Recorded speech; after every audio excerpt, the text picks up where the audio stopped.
اعوذ باللہ من الشیطان الرجیم پناہ مانگتا ہوں میں اللہ کی شیطان مردود سے۔ بسم اللہ الرحمن الرحیم شروع اللہ کا نام لے کر جو بڑا مہربان نہایت رحم والا ہے۔ رب اشرح لی صدری ویسر لی امری واحلل عقدۃ من لسانی یفقہوا قولی۔ 21ویں پارے کی تلاوت کا آغاز ہوا اور بالکل شروع میں جو الفاظ ادا ہوئے کہ اتل ما اوحی الیک من الکتاب واقم الصلاۃ، جو کتاب آپ کی طرف وحی کی گئی ہے اسے پڑھیے، واقم الصلاۃ، اور نماز قائم کیجیے۔ اور پھر اللہ تعالیٰ فرماتے ہیں کہ ان الصلاۃ تنہی عن الفحشاء والمنکر، بے شک یہ نماز کن چیزوں سے روکتی ہے؟ بے حیائی اور برے کاموں سے یہ نماز روکتی ہے۔ یعنی کہ نماز کا جو ایک ایفیکٹ ہے، نماز کا جو ایک رزلٹ ہے وہ یہ بھی ہے کہ یہ بے حیائی اور برے کے کاموں سے روکتی ہے۔ دیکھیں کچھ چیزوں کے کچھ سائیڈ ایفیکٹس ہوتے ہیں۔ بنیادی طور پر یہ جو نماز جو اللہ رب العالمین نے عبادت کا جو تعلق کے ذریعہ جو بنایا ہے، اس میں کچھ ایسی چیزیں ہیں کہ جو انسان پابند ہوگا نماز کا، جو انسان وقت پر نماز ادا کر رہا ہوگا، جو خشوع و خضوع کے ساتھ ادا کر رہا ہوگا، جو محبت کے ساتھ ادا کر رہا ہوگا، جو 5 وقتہ باقاعدگی سے ادا کر رہا ہوگا، جو اللہ رب العالمین کی محبت کے لیے ادا کر رہا ہوگا، جب یہ ساری چیزیں ملتی ہیں تو یہ جو نماز ہے جو محبت سے ادا کی گئی ہے، جو رب العالمین کی محبت کی خاطر ہے، جو مستقل ہے، یہ جو نماز ہے یہ در حقیقت بے حیائی اور برے کاموں سے روکتی ہے۔ اور اس میں بڑی طاقت ہے، اس میں بڑی طاقت ہے۔ اور پھر اللہ نے کہا کہ وَلَذِكْرُ اللَّهِ أَكْبَرُ، بے شک اللہ کا جو ذکر ہے وہ بہت ہی بڑا ہے، وہ بہت بڑی چیز ہے۔ اور پھر اس کے بعد سورۃ العنکبوت کی جو آخری آیت آئی، اس آخری آیت میں رب العالمین فرماتے ہیں کہ وَالَّذِينَ جَاهَدُوا فِينَا لَنَهْدِيَنَّهُمْ سُبُلَنَا، کہ جو لوگ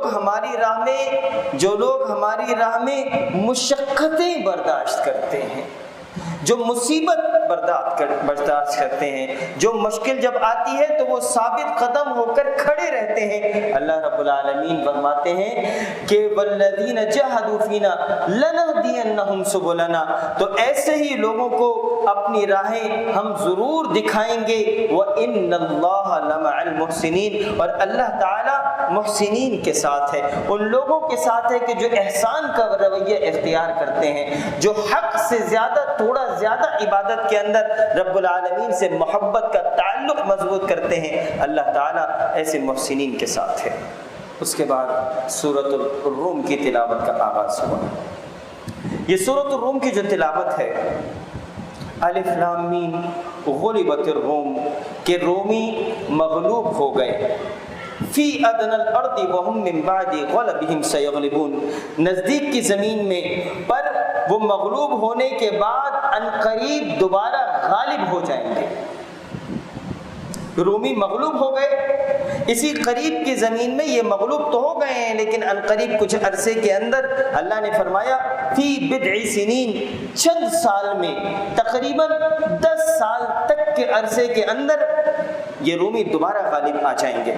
اور جب یہ دوبارہ غالب آئیں گے، للہ الامر من قبل ومن بعد، اس سے پہلے اور اس کے بعد بھی اختیار اللہ ہی تعالیٰ کا تھا اور ہے، کہ پہلے اگر یہ مغلوب ہو گئے تھے یہ رومی تو بھی اللہ ہی کا اختیار تھا، اور جب یہ دوبارہ غالب آئیں گے تو بھی اللہ کا اختیار ہوگا۔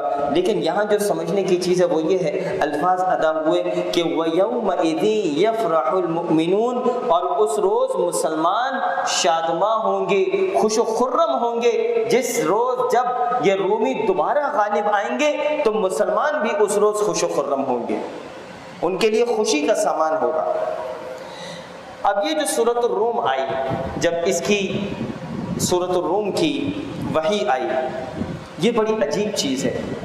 وہ ہوا یہ کہ رومی سلطنت تھی، اس زمانے میں دو سپر پاورز تھیں، ایک رومن ایمپائر تھی اور ایک پرشین ایمپائر، ایک رومی سلطنت تھی اور ایک ایرانی سلطنت تھی۔ یہ جو ایرانی سلطنت تھی، جو پرشین ایمپائر تھی، یہ لوگ بت پرست تھے، یہ اللہ کی عبادت نہیں کرتے تھے، اور دوسری طرف جو رومن ایمپائر تھی یہ اہل کتاب تھی، یعنی عیسائی تھے یہ لوگ۔ تو ہوا کیا کہ ان بت پرستوں نے اور ان لوگوں نے کہ جو اللہ کے ساتھ شریک کرتے تھے، انہوں نے اہل کتاب کو جنگ کے اندر مغلوب کر دیا اور وہ فاتح ہو گئے۔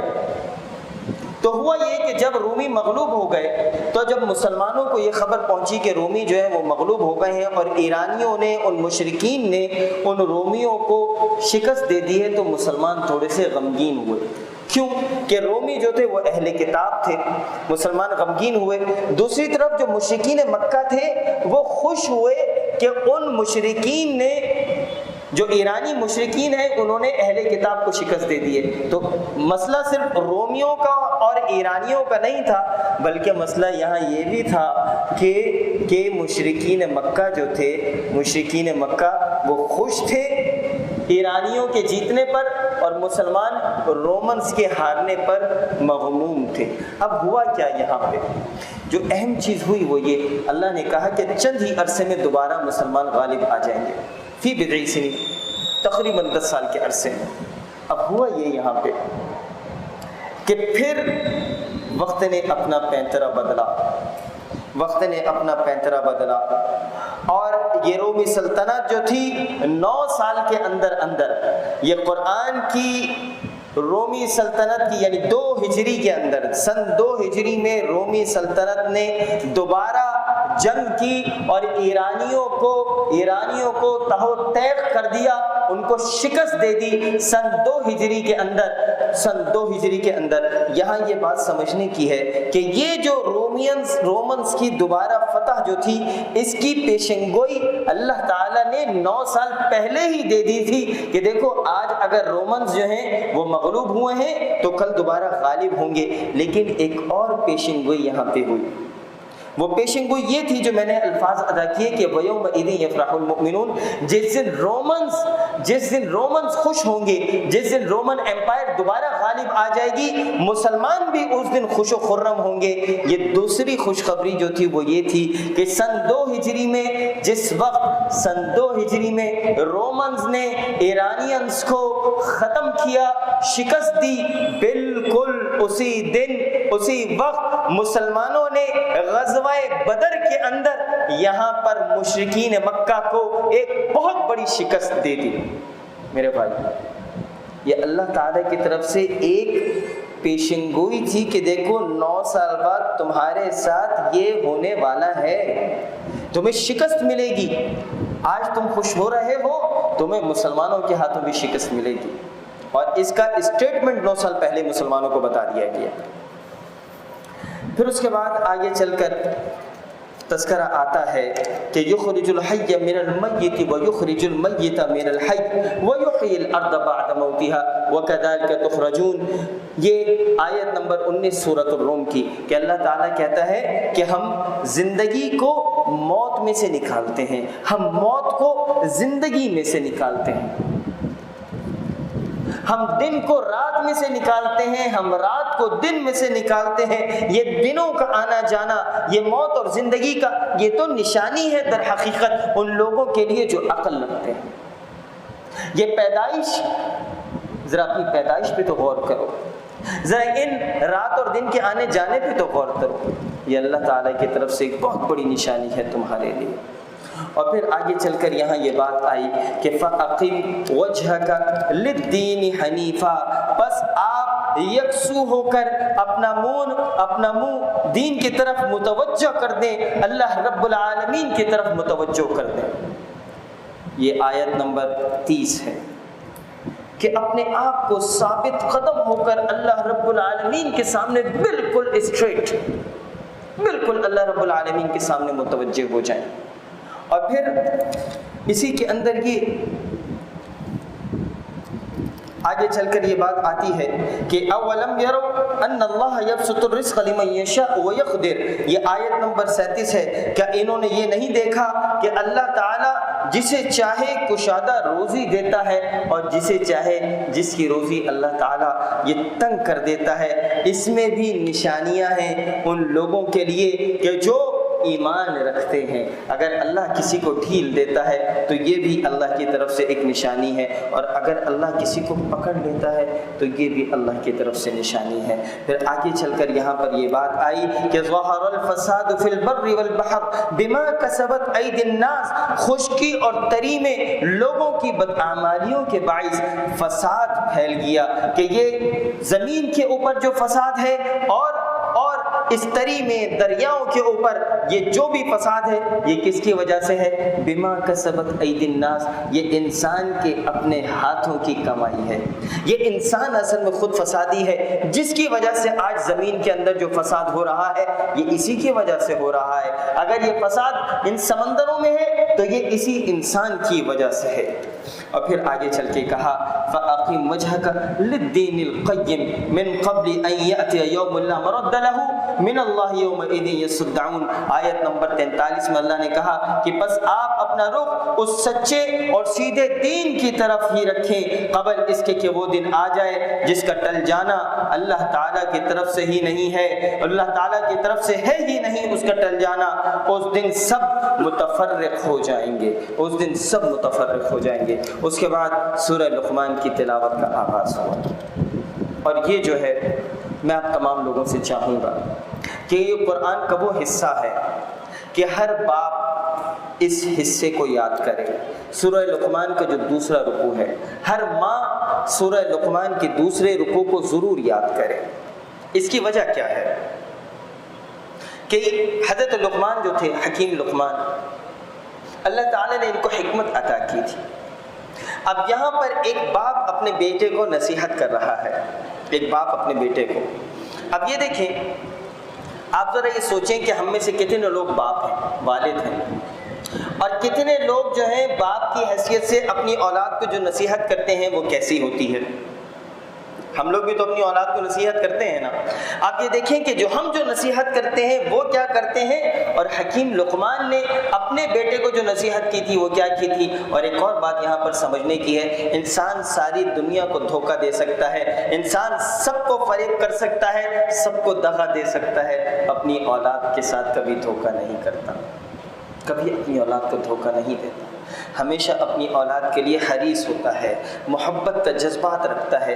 اب یہاں پہ حضرت لقمان نے اپنے بیٹے سے جو بات کی، اللہ رب العالمین نے اس پورے پیرائے کو پوری امت کے لیے، رہتی دنیا کے لیے اس قرآن کے اندر رکھ دیا ہے۔ اب یہ جو نصیحت ہے وہ ہم ذرا سنتے ہیں، اور بہت ہی آسان نصیحت ہے۔ سب سے پہلے حکیم لقمان نے اپنے بیٹے سے کیا کہا؟ یہاں سب سے پہلے یہ ہوا کہ وَلَقَدْ آتَيْنَا لُقْمَانَ الْحِكْمَةَ، اور ہم نے یقیناً لقمان کو حکمت دی، أَنِشْكُرْ لِلَّهِ، کہ تو اللہ کا شکر کر، وَمَنْ يَشْكُرْ فَإِنَّمَا يَشْكُرُ لِنَفْسِهِ، اور جو اللہ کا شکر کرے گا، جو اللہ کا شکر کرے گا در حقیقت وہ اپنے ہی لیے خیر کا معاملہ کرے گا۔ وَمَنْ كَفَرْ، اور جو اللہ کا انکاری ہوگا، فَإِنَّ اللَّهَ غَنِيٌّ حَمِيدٌ، تو اللہ تعالیٰ اس سے بے نیاز ہے، اللہ تعالیٰ تو تعریفوں والا ہے۔ اب یہاں سے نصیحت شروع ہو رہی ہے، ایک باپ اپنے بیٹے کو نصیحت کر رہا ہے۔ آپ سب لوگ باپ بھی اور ماں بھی یہ دیکھیں کہ کس طریقے سے ایک بہترین باپ اپنے بیٹے کو نصیحت کر رہا ہے۔ اور جب کہ لقمان نے واعظ کہتے ہوئے، نصیحت کرتے ہوئے اپنے بیٹے سے فرمایا، اپنے لڑکے سے کہا کہ میرے پیارے بیٹے، لِابْنِي وَهُوَ يَعِظُهُ، جب اس کو بتا رہے تھے، اس کو تلقین کر رہے تھے، کیا کر رہے تھے؟ یا بنی، میرے بیٹے، لا تشرک باللہ، اللہ کے ساتھ کسی کو شریک نہ کرنا۔ تم کامیاب ہونا چاہتے ہو، تم آگے بڑھنا چاہتے ہو، دیکھو اللہ کے ساتھ کسی کو شریک نہ کرنا، لا تشرک باللہ ان الشرک لظلم عظیم، بے شک یہ شرک بہت بھاری ظلم ہے۔ اس کے بعد یہاں تک تو بات حضرت حکیم لقمان کی تھی، لیکن اتنی خوبصورت باتیں حکیم لقمان نے کی، اللہ تعالیٰ نے اس میں ایک اپنی طرف سے بات اس میں ایک ڈالی۔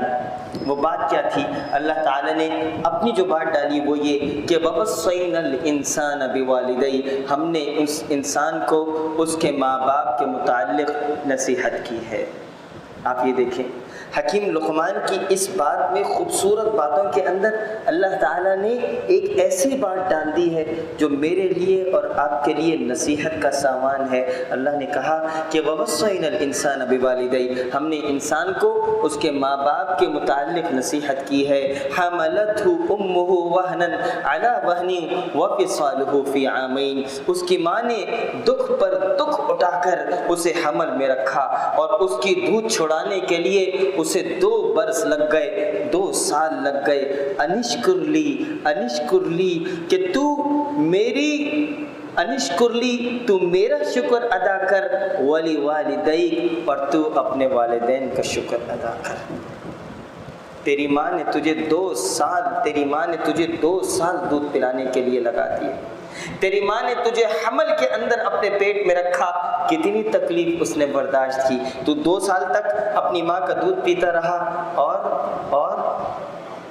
اس وقت میں یہ ماں بھی اور یہ باپ بھی تیری تکلیف کے لیے، تیری محبت کے لیے، تیرے آگے بڑھنے کے لیے، تیری پرورش کے لیے انہوں نے سب کچھ قربان کر دیا۔ اللہ نے کہا کہ انشکر لی ولی والدیک، میرا بھی شکر ادا کر، اپنے والدین کا بھی شکر ادا کر۔ الی المصیر، کہ تم سب کو میری ہی طرف لوٹ کر آنا ہے۔ وَإِن جَاهَدَاكَ عَلَىٰ أَن تُشْرِكَ بِي مَا لَيْسَ لَكَ بِهِ علم، اگر وہ دونوں تجھ پر اس بات کا دباؤ ڈالیں کہ تو میرے ساتھ شریک کر تو اس کا تجھے علم نہ ہو، تو ان کا کہنا نہ مان۔ یعنی اگر ماں باپ یہ کہیں کہ اللہ کے ساتھ کسی کو شریک کرو تو یہاں پر اپنے ماں باپ کا کہنا نہیں ماننا، بس یہاں تک کی بات ہے۔ پھر اس کے بعد کہا کہ ہاں دنیا میں ان کے ساتھ اچھی طرح بسر کرنا اور اس کی راہ چلنا جو میری طرف جھکا ہوا ہو، تمہارا سب کا لوٹنا میری ہی طرف ہے، تم جو کچھ کرتے ہو اس سے بھی میں تمہیں خبردار کرتا ہوں۔ یعنی اپنے والدین کے ساتھ اگر تم بدسلوکی کرتے ہو تو میں تمہیں خبردار کرتا ہوں۔ اپنے والد کے ساتھ تم زور سے چیخ اور چلا کر بات کرتے ہو، اپنی ماں کو تم جھڑکتے ہو، تو دیکھو نہیں، خبردار، یہ کام تم اپنی ماں اور باپ کے ساتھ نہ کرنا۔ اس کے بعد دوبارہ حضرت لقمان کی بات شروع ہو گئی کہ اے میرے بیٹے، اگر کوئی چیز رائی کے دانے کے برابر بھی ہے، ان تک مثقال حبۃ من خردل فتکن فی صخرۃ او فی السماوات او فی الارض، کہ اگر کوئی چیز رائی کے دانے کے برابر ہو اور وہ خواہ کسی چٹان میں ہو یا آسمانوں میں ہو یا زمین میں ہو۔ سبحان اللہ، یہ باپ اپنے بیٹے سے کیا کہہ رہا ہے کہ دیکھو رائی کے دانے کے برابر بھی کوئی چیز ہے، اگر وہ کسی چٹان میں ہے، آسمانوں میں ہے اور اگر زمین میں ہے تو اسے اللہ تعالیٰ ضرور لائے گا، کوئی اللہ سے چھپا نہیں سکتا، تم اللہ سے چھپا نہیں سکتے، یہ رائی کے دانے کے برابر بھی جو چیز ہے۔ پھر اگلی جو چیز حضرت لقمان نے کہی، اے میرے بیٹے اقیم الصلاۃ، نماز قائم کر، وَأْمُرْ بِالْمَعْرُوفِ۔ اچھا دیکھیں، ہم ذرا اگر دوبارہ اس کو گننا شروع کریں تو باپ نے سب سے پہلے بیٹے سے کہا کہ بیٹا شرک نہ کرنا۔ جو دوسری چیز جو اللہ نے بیان کی وہ یہ کی کہ والدین کے ساتھ حسن سلوک اختیار کرو۔ جو تیسری چیز حضرت لقمان نے کہی کہ دیکھو بیٹا، رائی کے دانے کے برابر بھی کوئی چیز ہے تو وہ اللہ سے نہیں چھپ سکتی، اس لیے کچھ نہ ایسا ہو، چھپو بھی یا چھپے ہوئے ہو یا کھلے ہوئے ہو، اللہ سے ڈرتے رہو۔ چوتھی چیز نماز قائم کرو۔ پانچویں چیز وَأْمُرْ بِالْمَعْرُوفِ، کہ نیکی کا حکم دو۔ چھٹی چیز وَانْهَ عَنِ الْمُنْكَرِ، اور برے کاموں